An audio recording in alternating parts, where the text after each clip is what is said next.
আসসালামু আলাইকুম ওয়া রাহমাতুল্লাহ। আসলে যে রোগীটা দেখলাম, যার ভিডিও যে মাত্রই দিয়েছি, খুবই সিরিয়াস ছিল রোগীটা। যখনই ইতিপূর্বে অনেকগুলা 7 বছর রোগীর সমস্যা, ইতিপূর্বে অনেক কবিরাজ তারা দেখিয়েছে।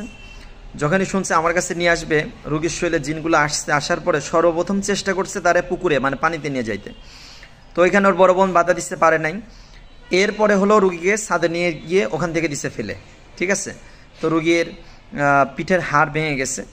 তো আপনারা সকলে দোয়া করবেন আল্লাহ যেন পরিপূর্ণ সুস্থতা দান করে, কারণ সুস্থতা দান করার মালিক তো আল্লাহ।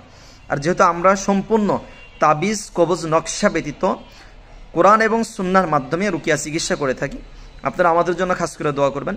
তো আলহামদুলিল্লাহ খুব সুন্দরভাবে কাজটা শেষ করেছি। তাদেরকে ধরে নিয়ে এসে যা যা শাস্তি দেওয়ার প্রয়োজন তাদেরকে দেওয়া হয়েছে।